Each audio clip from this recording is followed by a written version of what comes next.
Hi people, me again obviously, Morno Ravenberg. I hope everybody's doing okay as usual.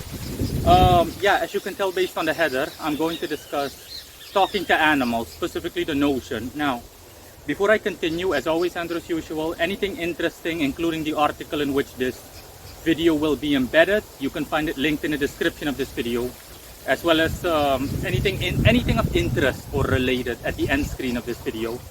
I'm quickly going to discuss the concept of talking to animals. If people were wondering where I'm at by any chance, I'm in my backyard. It's quite big, blah blah blah, you name it. Now, anyways, as I was saying, is the concept of talking to animals legitimate?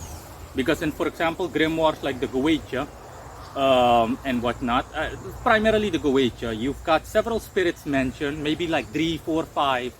For example, the spirit Caim is one of them, C-A-I-M or C-A-I-M-O, Caim or Cameo. He is rumored to be able to teach people how to talk to animals, how to understand animals.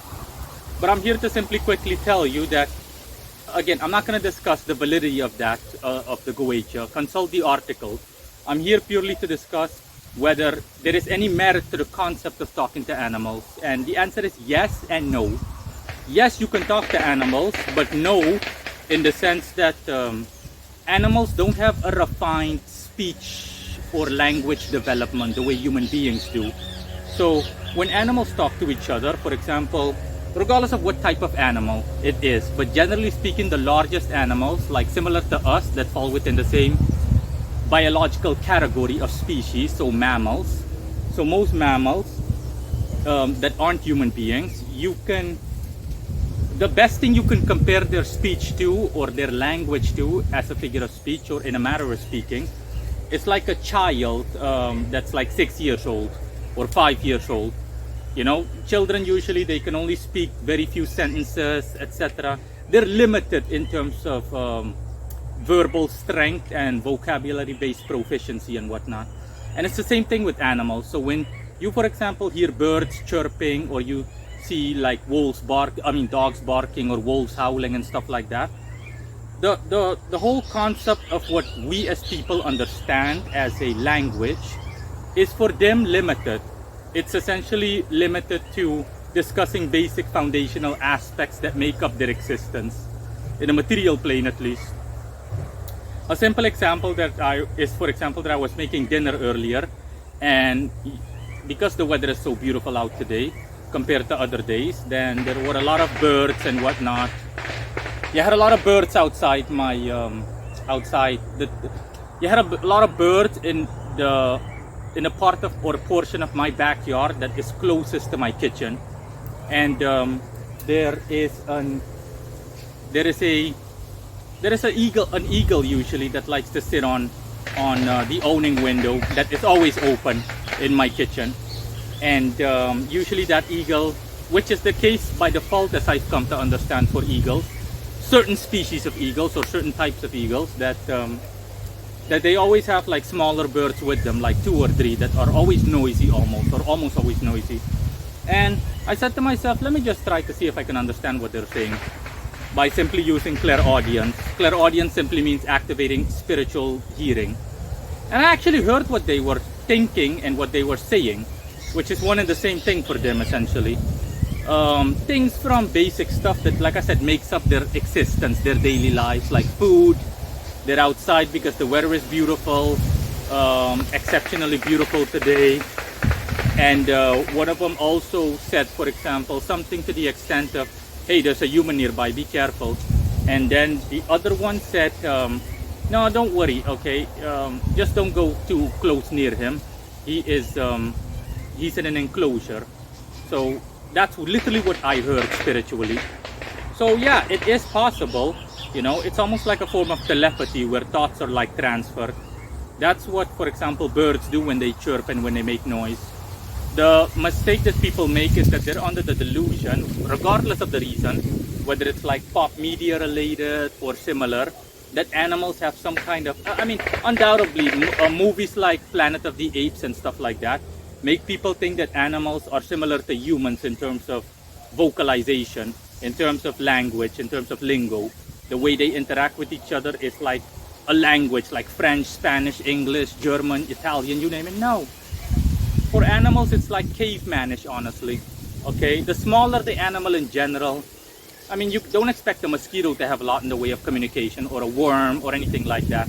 It's quite limited. It's like I said, it's like, for example, for any bug, you can compare its level of thingy, with, of course, with notable exceptions like ants and whatnot, animals that operate in colonies and are very proficient at just populating the earth overall and going about their existence in a detailed manner. In a detailed, albeit metaphorically microscopic manner, like ants.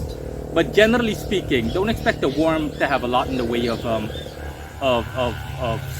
language expression or language proficiency.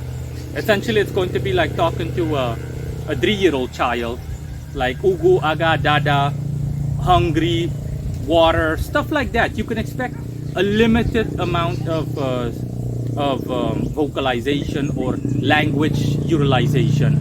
It's essentially going to be limited to simply stating one's intent, like, hey, hungry, thirsty, okay, rain, water falling from sky, stuff like that. Okay, that's what you can compare it to. That is how, generally speaking, animals communicate with each other. Compared to human beings, their speech is quite limited. Even the most elaborate of animals, the way that they communicate with each other is more based on intent, not so much based on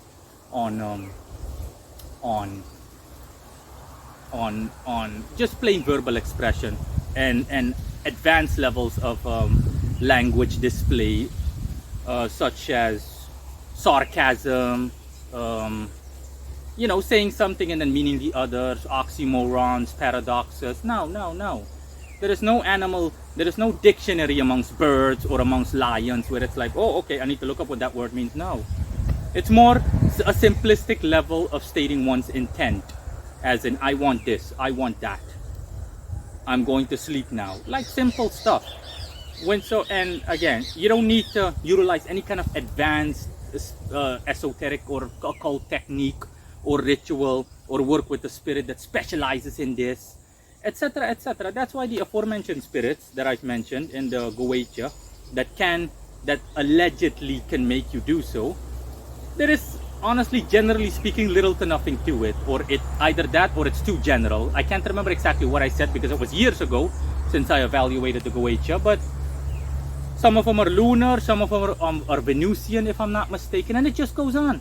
So like I said, there is nothing extraordinary about it. You just need a good amount of clairaudience, so your astral senses or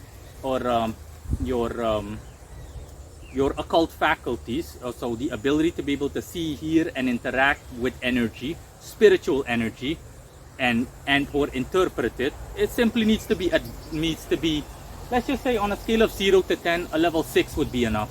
You need to have a decent level of clairvoyance about you. You need to be proficient regarding clairvoyance at a decent level. And all you need to do is essentially, for example, if you see like dogs barking, literally activate your astral senses and actually try to listen to what that dog is saying. And you'll hear what that dog is saying. It's not a big deal.